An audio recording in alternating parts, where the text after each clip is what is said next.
अहमदाबाद से लंदन जा रही एयर इंडिया की फ्लाइट 12 जून को उड़ान भरने के कुछ ही पल बाद क्रैश हो गई थी।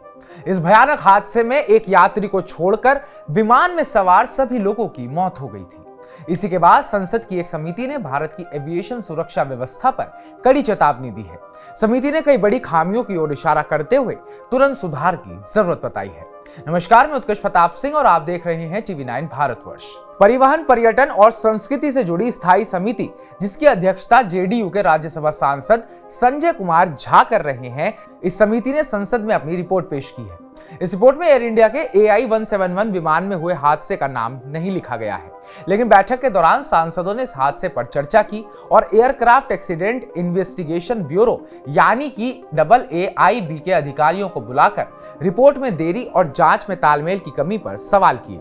रिपोर्ट में कहा गया कि भारत के सिविल एविएशन सेक्टर का तेजी से हो रहा विस्तार उसकी रेगुलेटरी और संचालन क्षमता पर भारी पड़ रहा है। लगातार सामने आ रही खामियां और संसाधनों की कमी ऐसे हालात पैदा कर रही है कि कभी भी बड़ा हादसा हो सकता है।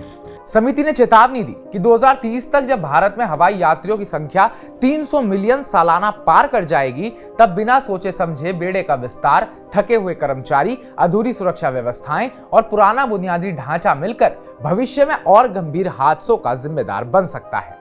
संजय झा ने कहा कि ये रिपोर्ट जनता का भरोसा वापस लाने के लिए तुरंत सुधारों का रोड मैप है।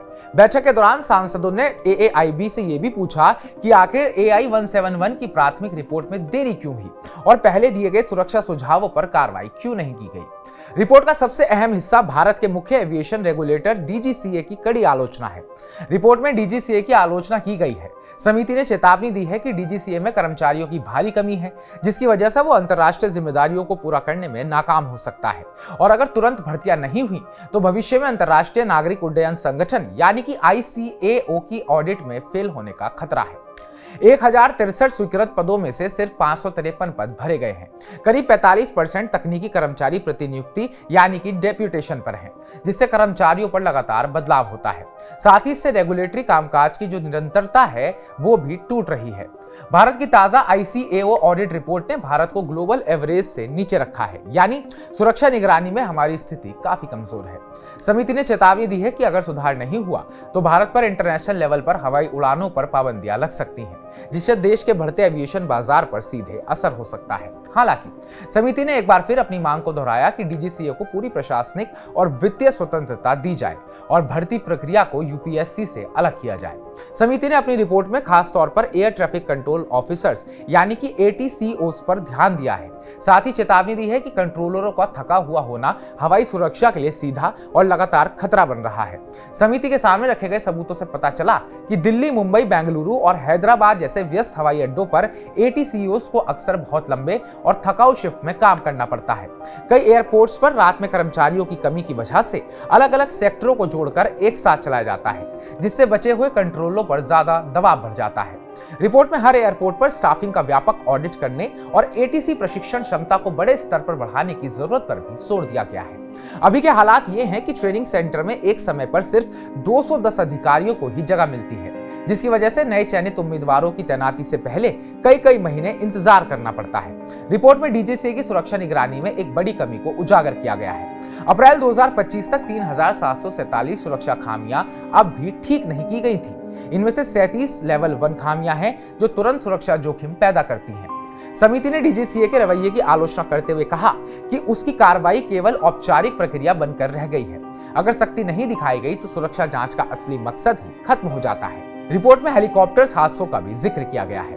2025 की चारधाम यात्रा के दौरान 4 हेलीकॉप्टर दुर्घटनाएं हुई। 2021 से अब तक कुल 23 हादसे हो चुके हैं। समिति ने भारत के हेलीकॉप्टर सेवाओं की व्यवस्था को भ्रमित और खतरनाक बताया है।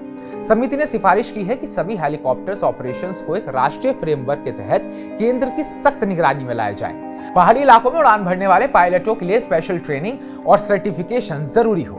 DGCA में एक स्पेशल निगरानी सेल बने जो लगातार ऊंचाई वाली इलाकों में हेलीकॉप्टर ऑपरेशंस पर नजर रखे।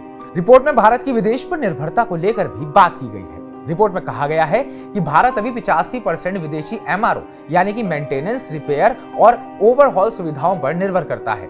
एयरलाइंस पर हर साल लगभग 15,000 करोड़ विदेशों में मरम्मत और ओवरहॉल पर खर्च करती हैं। समिति ने इसे भारत की रणनीतिक कमजोरी बताया है। तो हमारी इस पूरी रिपोर्ट को लेकर आपका क्या कहना है? क्या आप भी सोचते हैं कि भारत की एविएशन इंडस्ट्री को अभी बहुत सारे सुधार की जरूरत है, या फिर आपका कोई और व्यू है? कमेंट बॉक्स में कमेंट कर हमें जरूर बताइएगा। बाकी ताजा अपडेट्स पाने के लिए TV9 भारतवर्ष को सब्सक्राइब कीजिएगा।